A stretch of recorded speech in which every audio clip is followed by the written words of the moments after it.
together and a system created. And one of the things in the new economic system they're talking about is doing just that, taking a gold standard, not like the one from before, but a gold standard based on prosperity, and taking that system and getting rid of this hierarchical, some are rich, some are very poor system of economics that we now have, changing all of that and creating something different that's also based upon social accountability.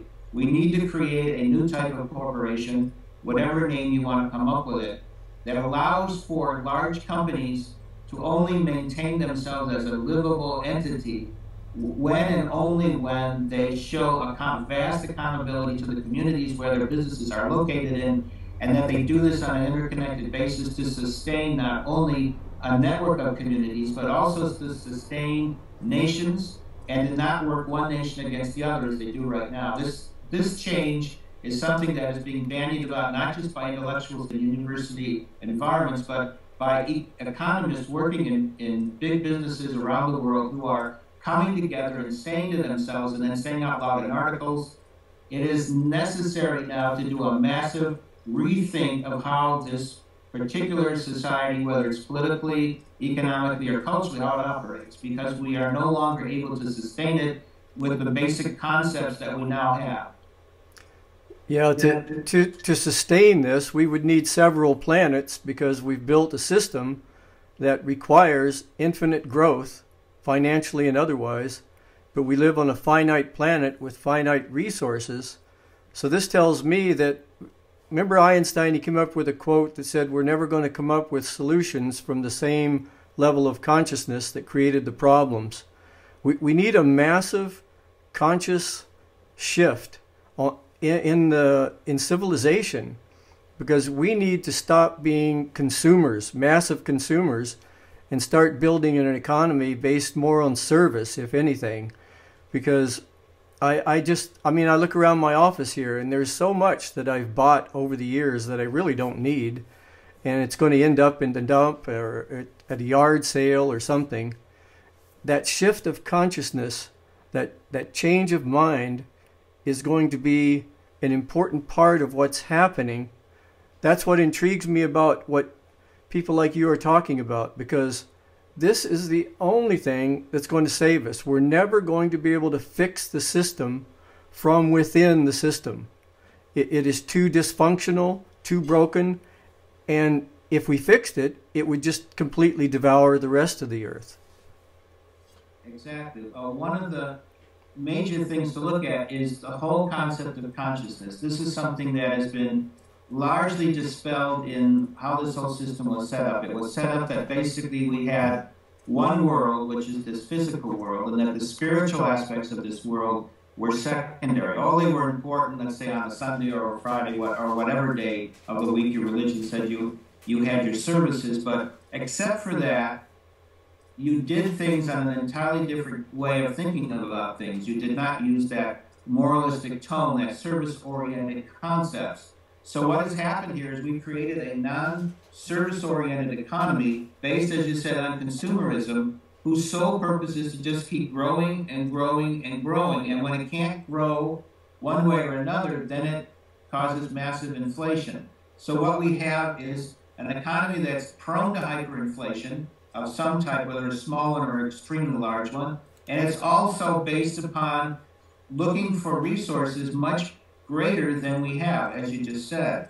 So what is happening here more and more is this world, as you said, doesn't work. It's not only dysfunctional, it's become dangerous to the society. We are actually have a society whose sole purpose is to kill the planet that they need in order to survive. Without proper air, water, and the ground to walk on, humans can't live.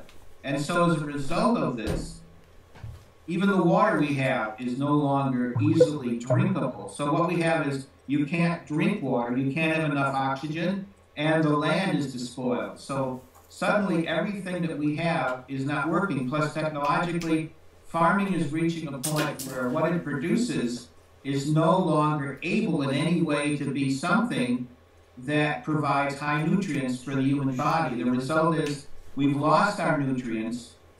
We've lost the whole concept of food and water providing us, and air, oxygen, of course, with the means for existence. So we are slowly killing ourselves, and we're creating a society that's almost a cancer to the planet. So this has to change. You can't keep destroying the reality you live around, and some point or other you're going to reach a no return in which your whole society is doomed. And unfortunately, we are a lot close, very close to that whole point. So what the galactics are about is saying, yes, you have a consciousness shift. Yes, the society, the way you now have it, does not work. And yes, you are in the midst of a great change in how you look at the world and how your consciousness interacts with this planet. And yes, the planet is changing.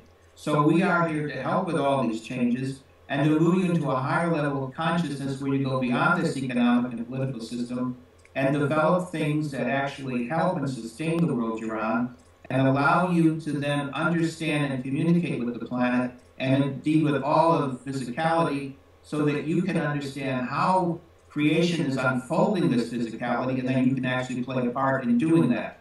So that's what's happening right now. We have kind of reached that point. To use a famous book, Childhood Zen, that's where we're at right now. We are at the end of this childish concept of how our society operates. We are now at the beginning of moving into something as I like to call galactic humans, full consciousness, and a reunion with our space and spiritual families. And that's where we are right now. We're at the edge of all of this. And people who look around and see it can see that more and more people believe in UFOs. More and more people understand that these are not just unidentified objects, some strange stuff in the sky. It's actual civilizations from far out in space that have come here to allow all of us to then create this new society and to, you might say, flower, to go through this metamorphosis which allows us to move like a butterfly from a caterpillar to move from this lower consciousness society into one that is now a full consciousness and actually does the opposite of what our society does. It's not about killing planets, it's about making them live better. It's about allowing life to unfold at its highest level of potential in the entire all of physicality. You know, it's interesting that you would use the caterpillar as an analogy, because during the transformation from a caterpillar to a butterfly, there's a breakdown. And during that breakdown, both systems coexist, but within that system, there are something called imagina cells. And it's these cells that take over the new pattern and start creating the butterfly. And in a sense, I think that's people like us. We're planetary cells doing our best to tune into this new frequency, this new vibration and consciousness, and figure out which way to go. Right. Like recently, I have a friend that lives pretty close to here, and it's still a little bit of a secret, but he has a lab here in Chico, and they're making small UFOs, basically a little flying device, and they also are tuned into the 0-point energy. Mm-hmm. And his partner was a guy named Carr, and Carr was the lab assistant to Tesla. So there's labs, they call them pods, all over the planet right now that are putting together these 0-point generators. And for me, that would be one tangible thing we could do, because that would completely disrupt the money going from fossil fuels into the Department of Justice to the military-industrial complex. If we could start doing some of the preliminary work, it might ease the transition some. Right, that's what is happening on this planet. People are understanding more and more that there has to be an alternative, and that this alternative has to be radical. It has to be something so opposite from the basic tenets of how this society operates for it to succeed. And that's exactly what is happening. And you're just mentioning one of it, the formation of inventions like ZPGs, zero-point generators. That's something I was involved with almost 35 years ago. What we have on this planet right now are people also looking at Nikola Tesla and Tesla technologies. And of course, Tesla, to me, is the epitome of everything about what this new society is about. He was basically a prototype for a whole different kind of human that we now know. and his sensitivities, he was an extremely sensitive person. As a matter of fact, when he was a kid, sounds drove him crazy. He could hear anything. And one of the things he had to learn to do was to learn how to turn off his ability to understand what every sound was about, and being overwhelmed by that fact that he could not understand what these sounds were doing to his body. So what he did was he began to study it, and he went into states where he could actually visualize things. So he would turn the sound into visualizations. And so to me, what Tesla was, we now have people on this planet who have certain aspects of what a fully conscious being is about. Tesla had so many of these different aspects that he did not fully understand how the society operated, and that's why he was able to be tricked by people like J.P. Morgan into not having his system succeed when there actually would have been other ways that he could have gone around what Morgan did.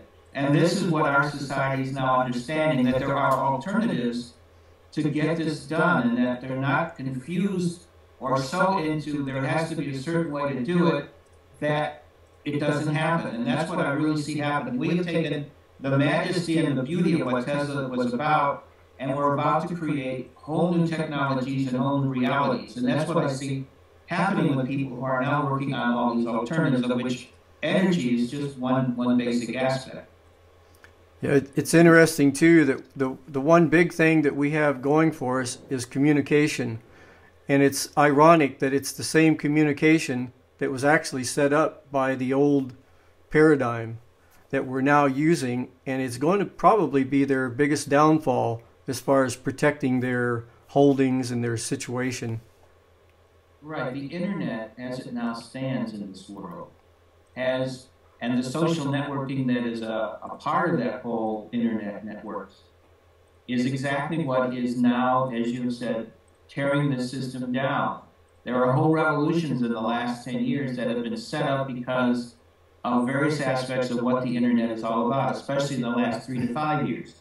So we have right now, on this planet, people working and utilizing these new communication systems, as you just said, to help create new realities. And that is something that is also ready to break through and create